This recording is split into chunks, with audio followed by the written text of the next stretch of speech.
Dans quelque temps, le bar du Mistral ou l'hôtel Le Select ne seront plus qu'un lointain souvenir pour les comédiens, les équipes de production et tous les fans de Plus belle la vie. En effet, un peu plus tôt dans l'année, la nouvelle que tout le monde redoutait a fini par tomber. Le programme, présent sur les écrans depuis 2004, touche à sa fin. Si on ignore encore comment se dérouleront les adieux, un prime intitulé Retrouvailles d'or est déjà programmé sur France 3 ce mardi 5 juillet.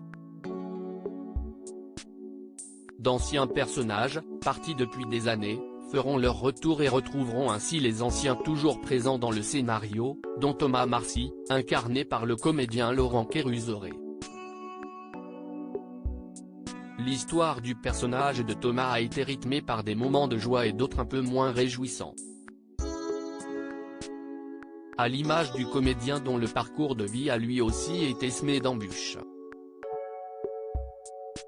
Dans les pages d'À pleine vie, l'autobiographie qu'il a publiée en mars 2010 aux éditions Vilo, Laurent Kéruzoré révélait qu'un lourd secret de famille l'avait marqué à tout jamais.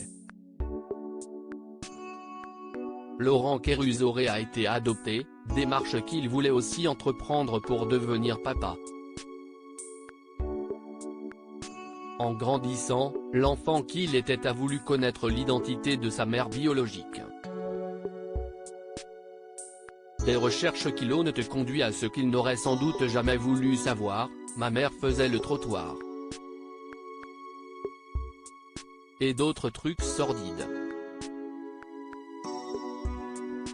Ça a été très dur pour moi.